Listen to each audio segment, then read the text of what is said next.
How often do you do this? We do it weekly. Normally it's on We do it Thursdays. weekly together, Yeah. talking restaurants and all things Austin. Local businesses, but something like this is a great thing to take part in also. So thank you for making the time for us today. Yeah. Did I just hear you say that your parents live in Ingram? Yeah, so my dad's from Kerrville, like he grew up there, went to Tybee High School, and they have a cabin. It's in between Ingram and Hunt on the Guadalupe River. And when my dad used to be a professor at UT, so we'd spend the summers there, that kind of thing. But yeah, they have a cabin there. Yeah, I've got a deep history in that area as well. My grandparents had a ranch at Tierra Linda, which is off of Harper Road. And my granddad, up until he died a year ago, lived in Hunt up on, I think it's Pond Springs Road, so just before you get to the two river crossings there. We spent time at Moe Ranch as a family reunions, and did the big slide as kids. My mom went to Camp Mystic. My aunt was a counselor at Camp Mystic. So like you, the story, which is awful regardless of who you are, it hits a little bit harder when you have such an embedded history with that area too, right? Yeah, absolutely. It's I haven't been out there yet. My brother's been out there, but yeah, so many friends. Ran into some folks last night, had close friends that were flood victims. I mean, Well, and even for an Okie, I've only been here 20 years and have friends that have places out in Hunt, have been in Hunt a lot. But and the listeners may remember that I've been out of town, and so one of the reasons why I wanted to talk to you, Andy, is the devastation that happened on the 4th was obviously tragic, and there's a lot of efforts going on in Kerr County, but one of the things that a couple days later and the continued rains, Travis County and the surrounding areas got affected in their own ways. So I was back home and trying to figure out, like, well, where do I go? What do we do? How do we start? How do we continue these efforts, not just in the immediacy, but long term? So talk a little bit about what you guys have going on here in Leander and the relief efforts here, and kind of where you are in the process and what's ahead. Yeah. Thanks for being willing to talk today. So yeah, that first day when it was happening in Kerrville and Hunt and those areas, we actually sent one of our Starflight helicopters there to help with rescues, and they rescued several people. And then that next night, Friday night, really Saturday morning is when it hit here. We got so much rain in such a short period of time that Sandy Creek and Cow Creek flooded in a way that no one has ever seen here. And so we pulled our, Starflight came back here, and I think those first calls that people were making for assistance to 911 started right around midnight. And, I talked to this guy, Noel, who lives in a mobile home here. And that's when he got an alert on his phone, and then he realized that there was, water everywhere. And so him and others like him called 911, ESD1, Emergency Services District 1, which is that covers the Sandy Creek, Cow Creek area. They sent out their firefighters first, and then they quickly got full. And so they luckily had mutual aid agreements with other ESDs in Travis County. So we had ESD 11, ESD 8, ESD 3, and ESD 2 that all sent their firefighters out here. Austin Travis County EMS came out. I think they had 2 of those Zodiac boats to help rescue folks. And then, of course, the Sheriff's Department was here immediately as well, the Travis County Sheriff's Department. And so they spent, that night, rescuing folks. I just got another briefing from the search and rescue team that were letting me know that the rescues were somewhere around, there are 50 rescues, somewhere approaching 200 people that they rescued either from the water or from houses. Like there was a family on the second story of their house because the first story got flooded that they got off the roof. Other people they just helped get to higher ground. They weren't all like water rescues. And so that it was an immense response immediately from kind of local Travis County firefighters and City of Austin firefighters that came. And then TDM came later that day. So I think that morning, like when the sun was up, they came and sent 2 teams to help search and rescue immediately. Then they went, that team had come from Kerrville. They went back to Kerrville, the TDM team, on Saturday. We continued with the firefighters here during search and rescue. I met up with them Sunday morning at 8 out at the church, the Round Mountain Baptist Church. In that parking lot, we had 50 plus firefighters from all across Travis County, Austin. We had a team from Travis County's kind of parks department that was helping cut away debris to help the search process that first day. That continued Monday. TDM then sent huge amounts of teams here, like 50 plus people in droves of 50. So I just got a report from what's called the Urban Search and Rescue Team. It's something that TDM provides. It's mostly Texans, but they've got folks from Florida, from Alabama, from other places that we've got right now 14 teams with dogs basically and the humans to support them searching up and down the creek. And they have been here for, I believe, over a week, just helping the search process. And they just described how that was, they do basically 3 searches. One is very quick on the creek, and then a second one is very slow, very methodical, and then the third one also slow and methodical with those dog teams.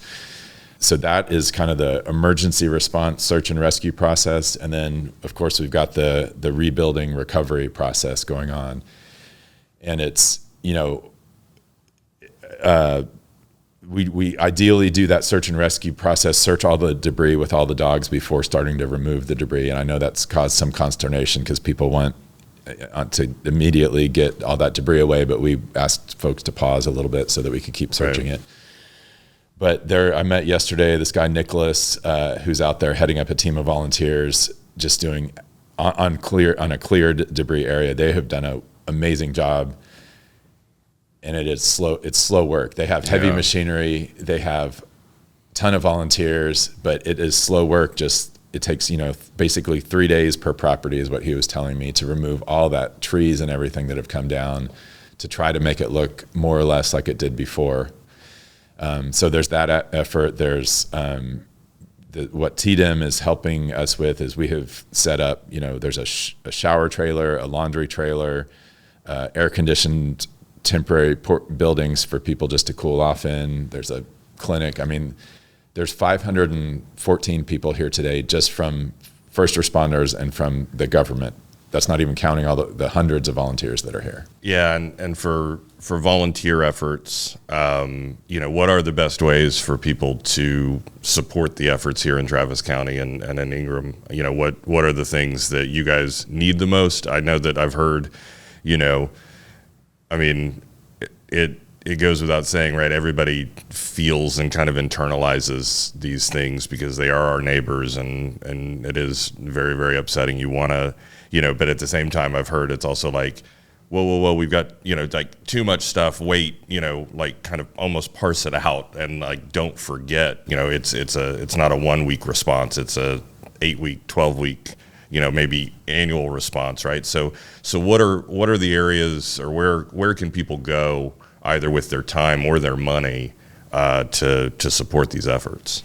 Yeah, I think we've gotten it now to where there's 2 great options. One is if people have time and they want to volunteer, they can just show up at Plain Elementary. So it's in the Leander school district. It's nearby, but it's not on site, because what we're trying to do is let the residents, start trying to get their lives back.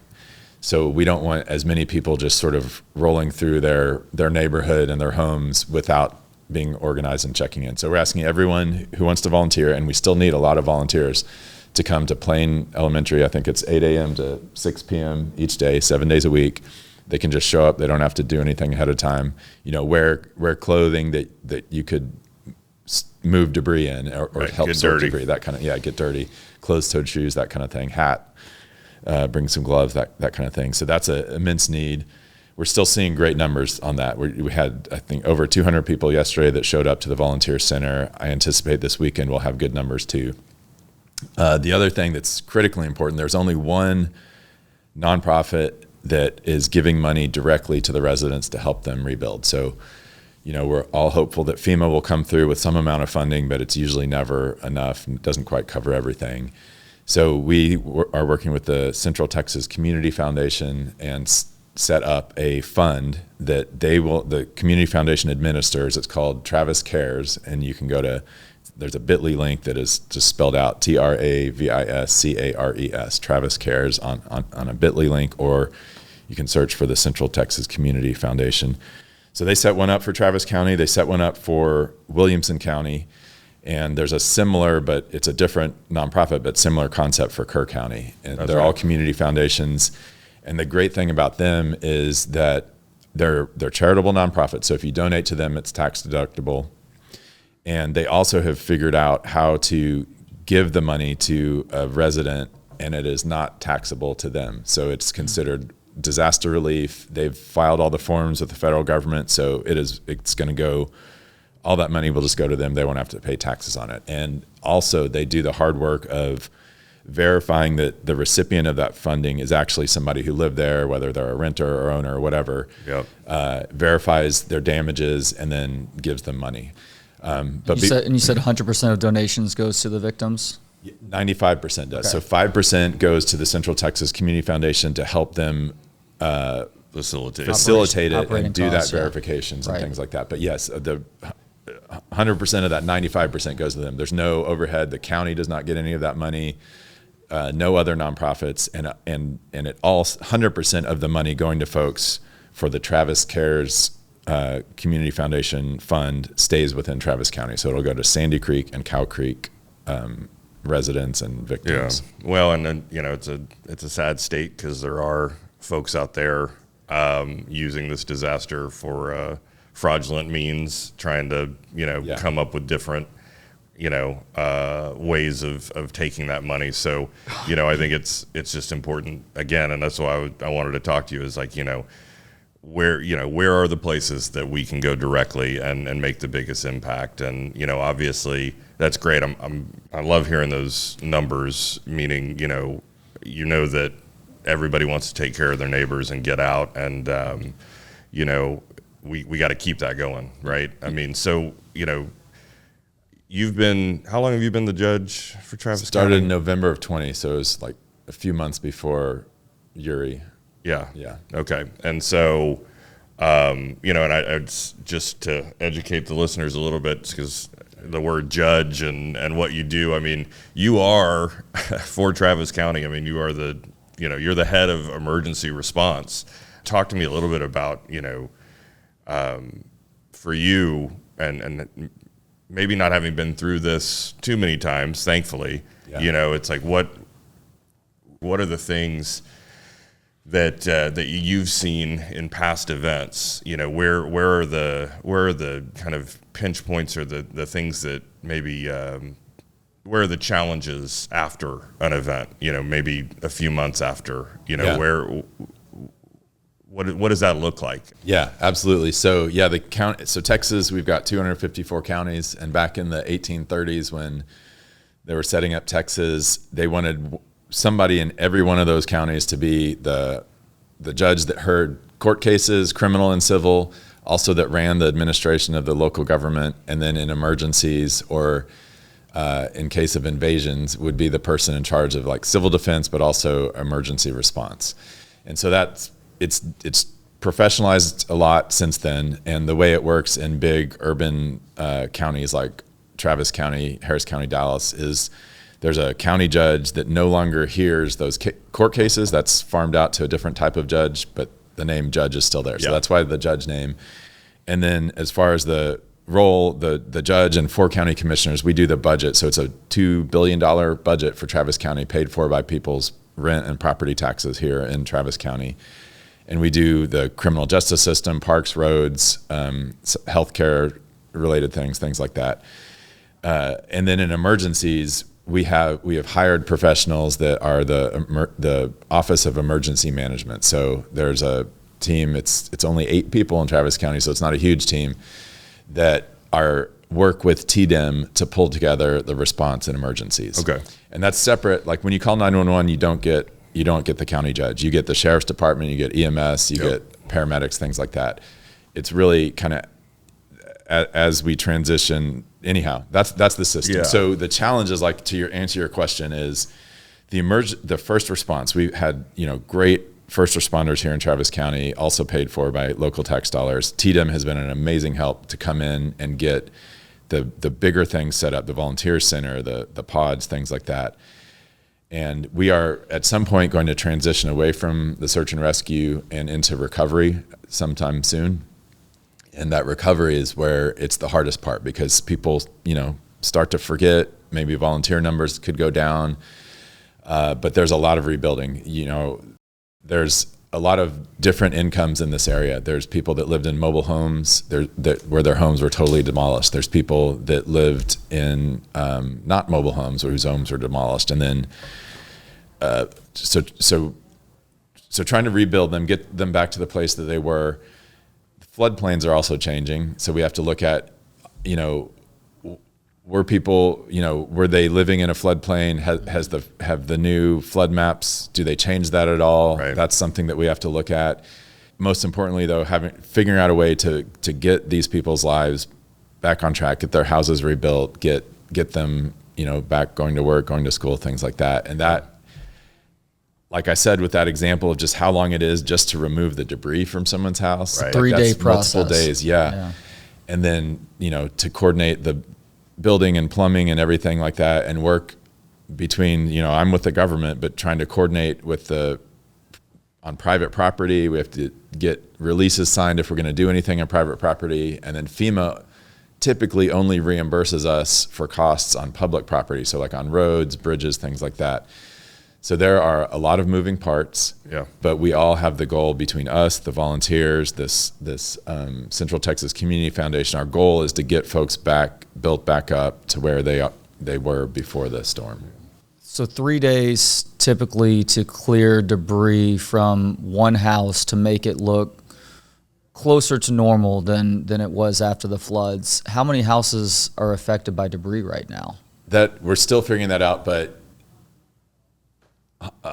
so let me talk about it this way. So over 100, maybe as high as 300. We don't know the exact number of the houses, but we do know the distance. So each of those creeks is about 14 miles long. So Cow Creek and Sandy Creek, from where they start to where they end in Lake Travis, is about 14 miles each. So like these dog teams that were going out for searches and are still going out, they could do about 2 or 3 miles a day each team.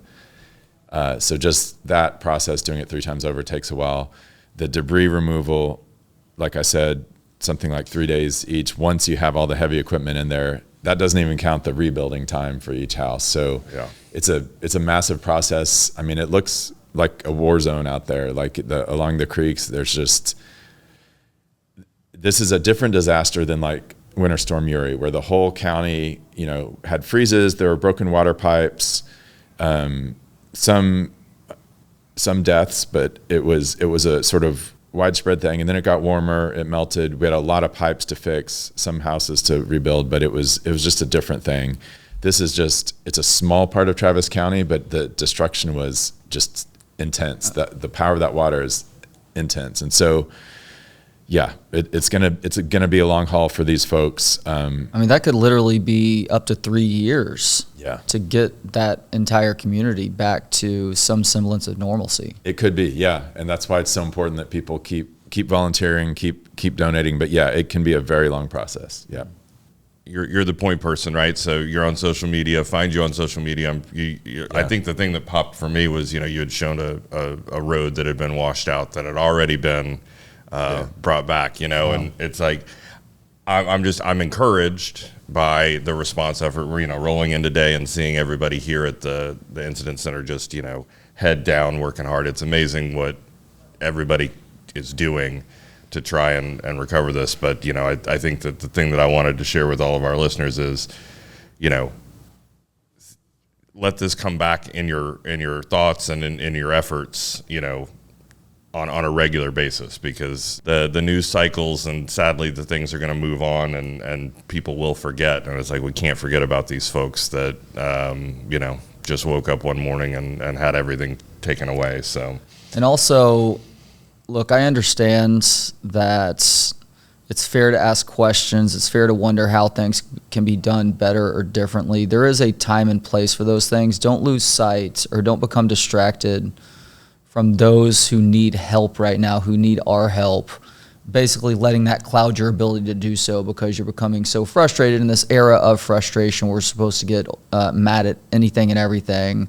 Just be able to separate those two things. And even if you're frustrated with any one individual or entity, please understand that there are folks out there who are working very hard to try and help those who are in a severe level of need too. Well, and I thought, to bring sports into the world a little bit, right? It's like, we're all anxious for football season to get here. We're all excited for it. I thought that, the remembrance tie that, Taffy wore was a class act, and I interviewed him on Tuesday. I couldn't ask about the tie because I did not want to ball on the air. But everybody else had covered it too. But I think what that shows is the power of sports, the power of hospitality, restaurants, etc. It's like these are the areas that we can find joy and come together and be on the same team and root for the same outcomes. And it's, I think about these folks that, obviously are probably Texas fans. Maybe there's a few Sooners out there. It's like, how do we get them back on their feet so that they can go to a game and enjoy those things that we get to enjoy because something didn't happen to us. Absolutely. It's like that's what I'm going to be thinking about all season is, how do these folks get to just, I don't know, just sit somewhere and watch a game and have some joy, if Arch plays well, I guess. No, so again, it's sports, community, hospitality, we're all connected every day. And it's events like this, while tragic for me, that always remind me, it's like, no, actually, we're in this together all the time, every day, no matter what. Think about your neighbors and remember those that have bad things happen that, nobody wants any of this. We want to make it better. We want to avoid it where we can. But obviously everybody in this room and all the volunteers, it's like, let's keep working at it. It's a long haul. Let's keep taking care of people. Well said. So Andy, you are a UT grad, is that correct? For law school, yeah. I was going to say, where'd you go undergrad? Yeah. So I grew up here in Austin. My parents at different times both worked at UT or went to school there. And then went away to college, to Colorado College, Colorado Springs. I've got some Colorado College lacrosse shorts. There you go. It's, not a big football school. Colorado Springs, very underrated place too. Yeah, beautiful area out there. And then came back here and went to UT Law School, graduated from UT Law School in 2002.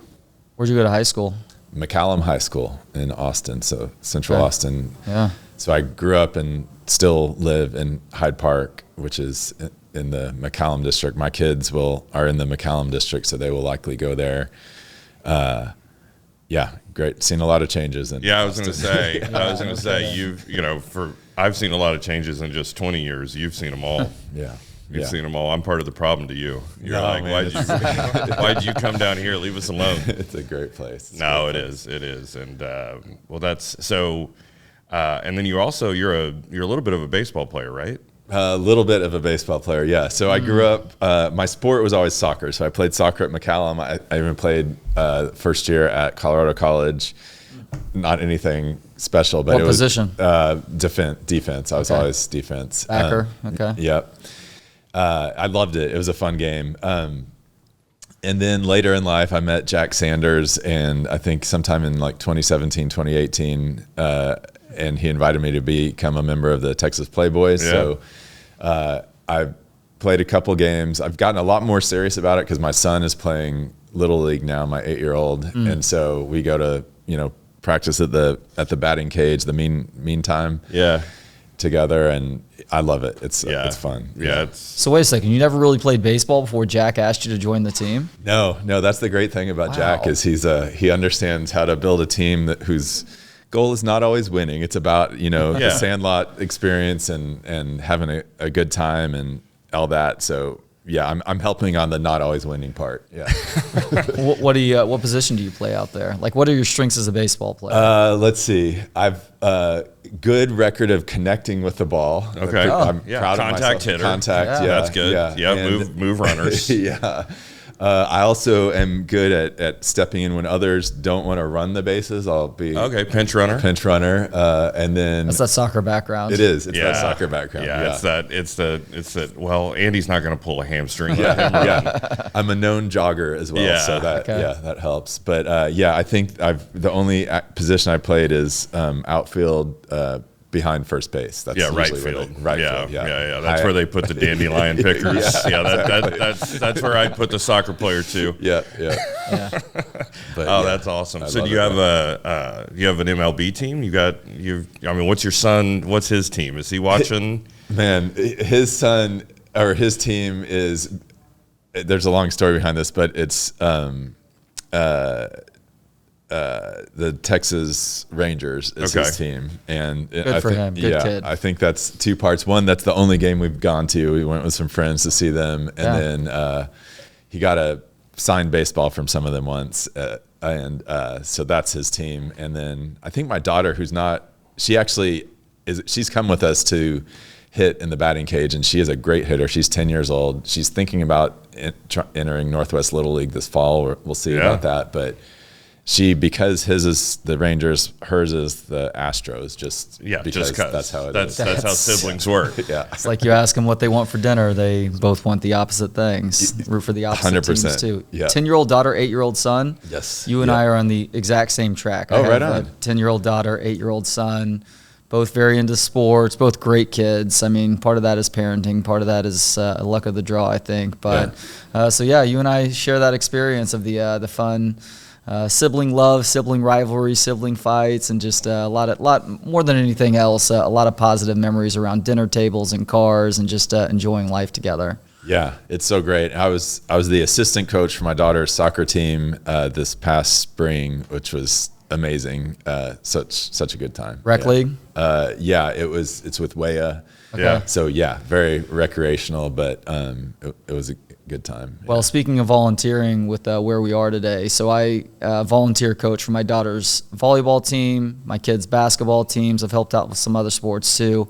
Nice. I did it to kind of help mind the gap because I saw a lack of people who not only wanted to help but had any clue of what they were doing. Mm-hmm. And it turned out to be far more fulfilling for me than I ever could have guessed. So it's just fun to be there, to be a positive influence on kids, and to also help them understand some of the values that come with playing sports beyond winning and losing. Of course, learning how to win and lose is an important thing too, but just the value of hard work and teamwork and sticking with something that you're maybe not very good to begin with. So hopefully you've had something similar happen too. Yeah, I think it's been great for both of my kids. The sticking with something you're not very good at, that was my case with soccer. Definitely. I loved it from an early age, not very good, stuck with it, got, good enough. But I absolutely love that sport. Yeah, that was basketball for me. Was it? Yeah, I was ready to quit. And my high school coach was like, give me one more year. And I'm glad he did because I grew like 6 inches that summer and got a little bit of my coordination back, and all of a sudden the game was a little bit more enjoyable. I also played with some great teammates. I had a great point guard who he would see me open before he would literally pass me open. He would almost put the ball right where it needed to be, and I had no choice but to make the layup because he was that good. There were a few times that he'd smack me upside the head with the ball because he was like, come on, B Stubbs. James Davis. He played at UT Pan Am. He was he was quick and fast, man. He's a hell of a basketball player, and he made me a lot better. But those are the things, right? I mean, this is, and as you age and we do, life, it's all teams. Everywhere you look is a team. And like you said, I mean, there's 8 people in that response, TDM, and they're a team, and they've got to help each other out and step up when it's needed. And, it's nice to give people, that's the beauty of sports, right? Everybody gets an opportunity to see what that looks like. Now, I want to switch a little bit to individual sports. So, okay, let's hear it. Any golf in the Brown house? No. Okay. I've been to pitched and putt a few times and a lot of mini golf, but that's about it. Yeah. All right. Yeah. Well, it's the open week. It's one of the best weeks in golf. You get to wake up as early as you wake up. I'm sure you've been waking up early a lot. Yes. Yeah. So the next 2 mornings, if you can't sleep, just turn on the British Open or Times the Open. it start like 3 a.m. Yeah, here? 2:30. Sheesh. 2:30 or 3. The leaders will go off closer to 6 or 7, but they're in Northern Ireland. I was fortunate enough to go to Ireland last summer and play some golf there, and Everything you hoped it would be? yeah, it's pretty awesome. It's pretty awesome. I mean, it's imagine the hill country on water, like on an ocean with the winds and kind of like, I mean, we've got a little bit more scraggly rough, but they've got it's all the high grasses, and it's a fun game. It's fun to watch for the golfers out there. Happy Open Championship week, but Nice. sorry to derail with golf conversation, but if I didn't, then That's all right. You got your shout out in. Yeah. But unfortunately, we don't have a Matthew Odom, so That's fine. There's not the connectivity there. Hey, Andy, let me ask you this: as the father of 2, what do you love about fatherhood? Man, so much. It's I waited a little bit, I guess age-wise, to get that started. But How old with the first one? Let's see. Let me do the math. So I'm 52. She's 10, so 42, I guess. But yeah, having being a girl dad there at first, all the things changed my life. Was the best part of my life. It's so amazing, and I'm so close with her to this day. The kids are 17 months apart. I don't know. It sounds like you have a similar spread. 23, but 23. Yeah, really close. Yeah. So for early on, because my wife Sarah was very busy with our son very soon after. When Hattie was still real young, so spent so much time with my daughter those early years, and that's carried on, and just have a wonderful relationship with both of them. But yeah, I mean, getting to spend time with him, and it was weird that the weird thing with COVID with this age where they were in it. Hattie was just starting elementary school, Franklin still in pre-K kind of stuff.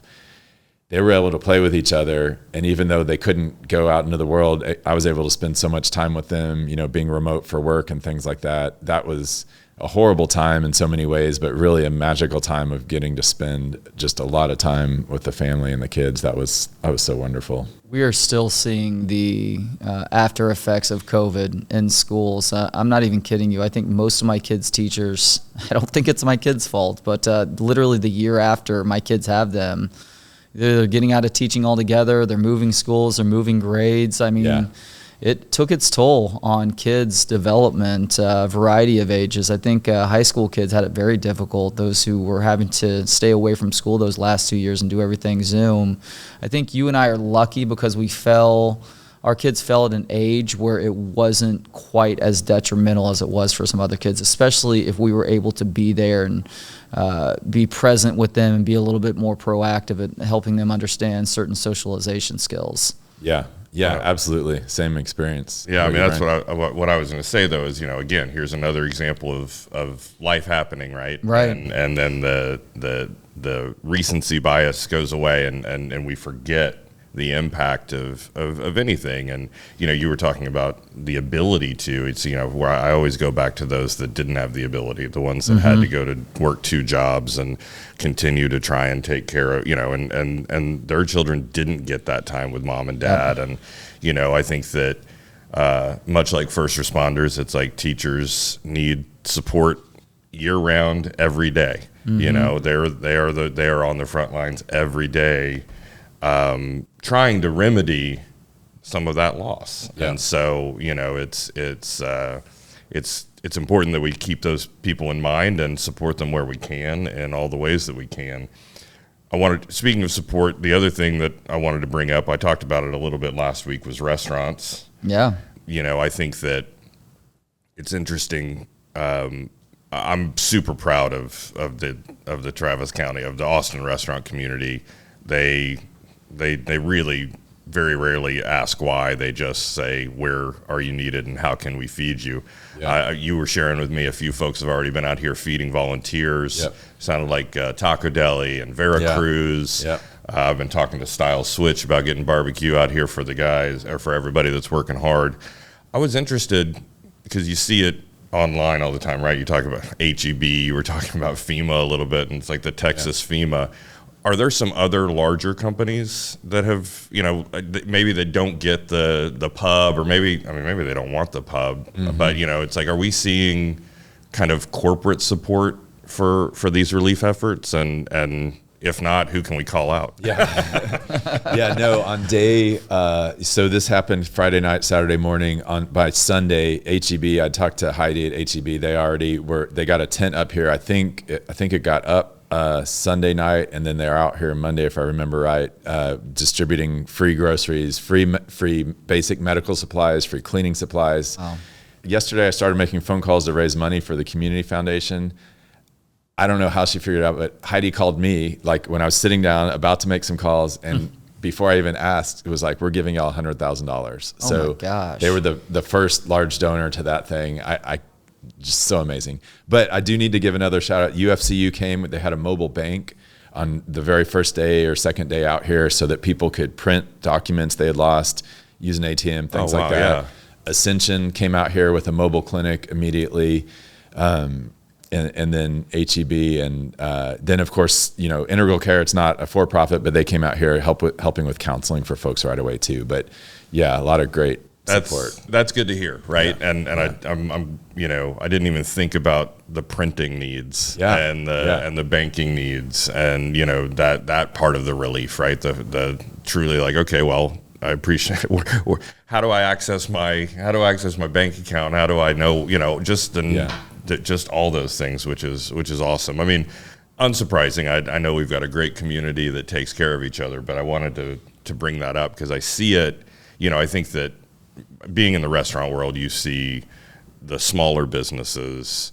By the way, everybody that's listening, go to a restaurant this weekend, spend your money. This is always a tough time in Austin. A lot of people are out of town. It's a great opportunity to get into some of those restaurants you've been wanting to try that you think are too busy.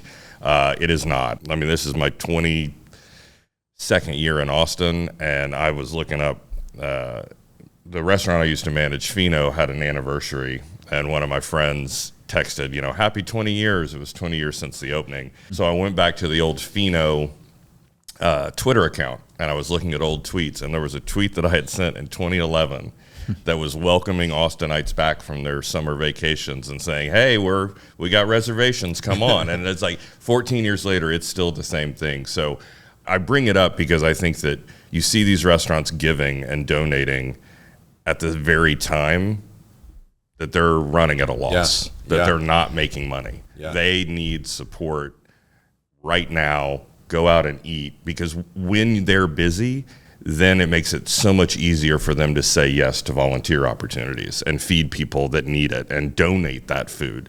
So even if somebody's not doing a direct fundraiser, that doesn't mean that they're not wanting to, and so trying to get out into the community and spend money, keep the economy cooking so that everybody can be taking those funds and inevitably supporting relief. Let me give you an example of that, because people may roll their eyes and say, well, there's some places that it's still going to be impossible to get into. I had dinner with a friend who works at Barley Swine, Michelin-starred Barley Swine. Now you would assume that it's going to be difficult to get reservations for months out. She said, no, it's actually a little bit surprising how slow we are right now. Now, things pick up a little bit on the weekends, but there are nights, there are evenings where you may be surprised at some of the places that you can get into. So if you're looking for something to eat, the standby places are great. My family goes to Mama Betty's probably a little bit too much of it, being honest, but man, we love it.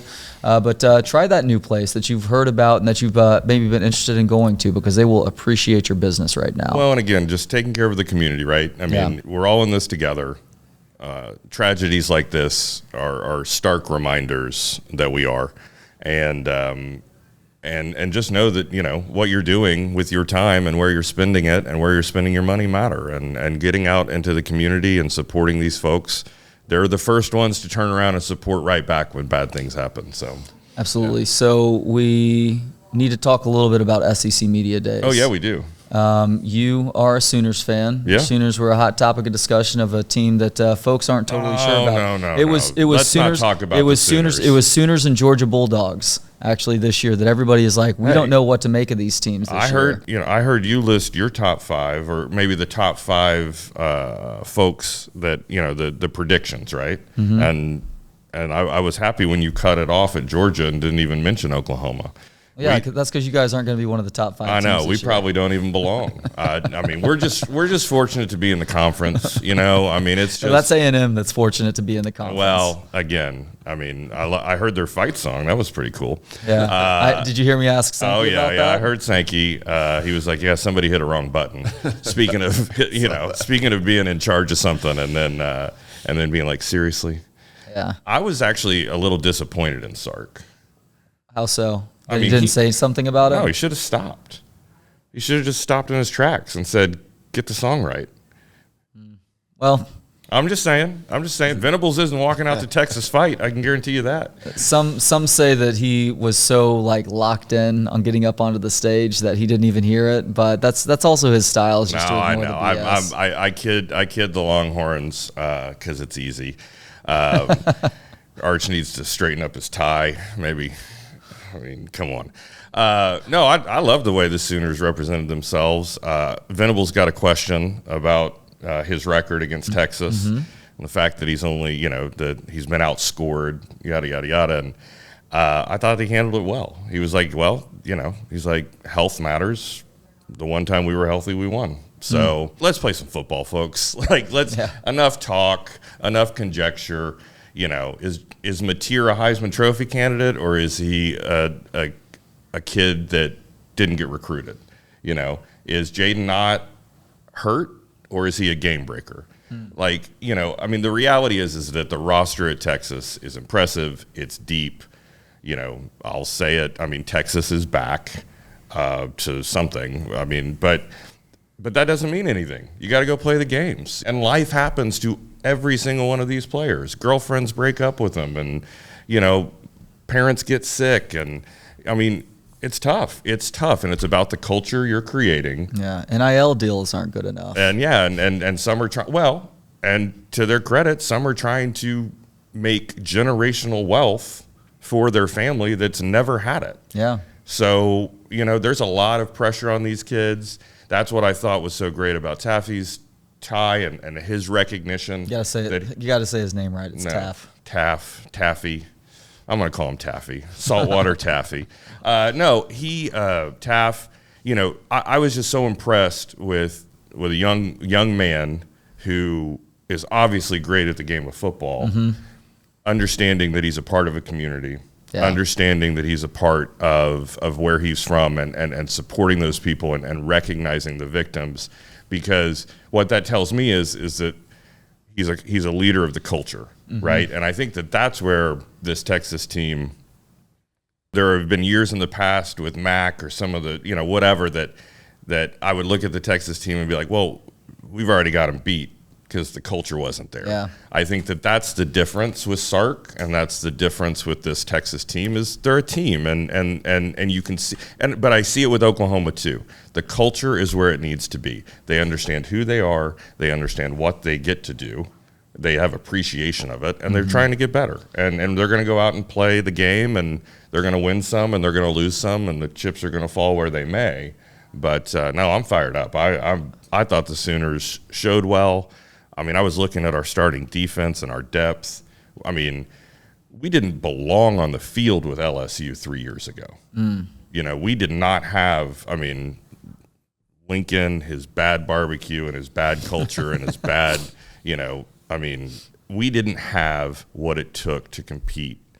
And I think that the lumps we took last year, the beatings, the late fumbles and those mistakes, I have confidence that makes us better. And it's actually going to be more enjoyable this season to see us overcome those mistakes. And if we don't, then Coach Venables will not have a job, and the new AD is going to be hiring a football coach for a great program, and we'll take that lump. No, but I thought overall SEC Media Days were interesting and fun, and just gets me fired up for football season. So I sat down and talked with Georgia's quarterback. Yeah.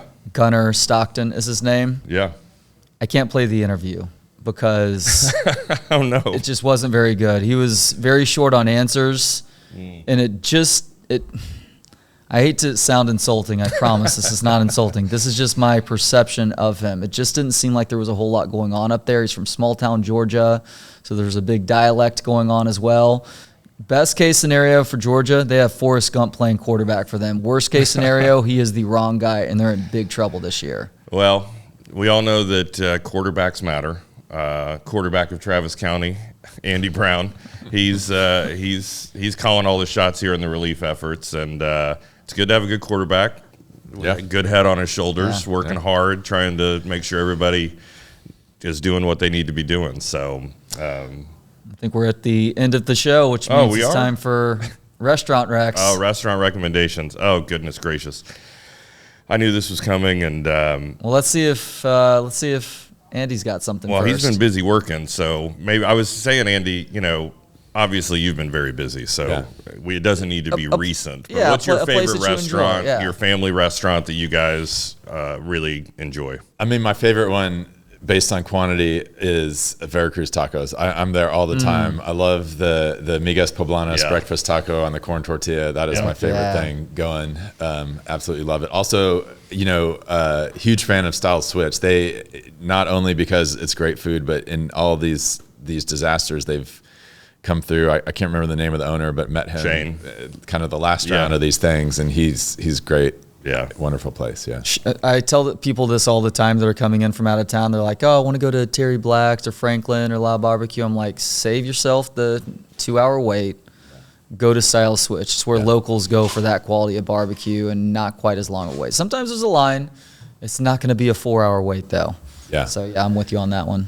My rec is going to be tangential to my vacation. We were up in the Pacific Northwest. We had great seafood and great oysters, and it made me realize the efforts that the places like Garbo's and other seafood places in town. The beauty of the world that we live in is that we can actually access these things when we're landlocked in Central Texas. And I think I found myself appreciating a dozen oysters and a crudo and some Dungeness crab, which was definitely specific to the area. And it made me realize it's like, we've got Garbo's, we've got Clark's, we've got Este. We have all these places that are bringing this amazing seafood to Austin. Austin Oyster Co.'s working on a brick and mortar. So I'd say Garbo's, get yourself a lobster roll, get yourself a dozen oysters, and if you can't make it to the coasts, pretend you're at one. I'm going to have to cheat also this week because I've been in Atlanta for the last 4 days, and I can't remember the last place we ate other than where my family goes way too much, other than Mama Betty's, which is also a great spot. Bufalina Due on Brennett Road. Solid Neapolitan pizza. It's not a huge menu, but everything they do on their menu is really good. They've got a couple of pastas. They had a third pasta on weekends that my son is a big fan of. But yeah, Bufalina, best pepperonis in the city. They've got good pepperonis that bowl up. They turn into those little grease bowls that are crispy on the edges. Yeah, Bufalina's a solid and Stephen Dilly's on my list of people. He's going to be bringing some pizza out here to the first responders and to all the volunteers. So. Little known fact: I married Stephen Dilly's. He told me this. He told me this. I said, little ceremony. Yeah, he said, I'm talking with Andy tomorrow. He was like, oh, he married us. Wow. I was like, oh, okay, I love it. Yeah. So cool, did you get a free dessert the next time you were in? Okay. I love that pizza. Yeah. So Bufalina Due, and again, these are the folks that have great food and also have great hearts. They're looking to support everybody out here that are working on relief. Yeah, Andy, will you please one more time remind folks of the best way that they can provide assistance right now to flood victims here in the area? Yeah, the best one is the Central Texas Community Foundation. Our sub foundation within that it's a bit.ly link called Travis Cares, TravisCares. That's the one that we're verifying is going 100% of the money that's going out is going to folks here at Sandy Creek, Cow Creek, the residents, who are verified, who've shown their damages. That's the best way. $1, $10, $10 million, whatever you can give. Yeah. That's the place to give. Also showing up to volunteer this weekend, over the coming weeks, from 8 a.m. to 6 p.m. at Plain Elementary School up here in the Leander ISD. So we're right here on the Williamson County border. The damages were all in Travis County, but some of these schools we're working with are in the Leander School District. Everybody working together to try and get everybody back on their feet. Absolutely. Travis County Judge Andy Brown, thank you so much for the time and all the efforts. Yeah, thanks y'all. Thank you good very to see much. you.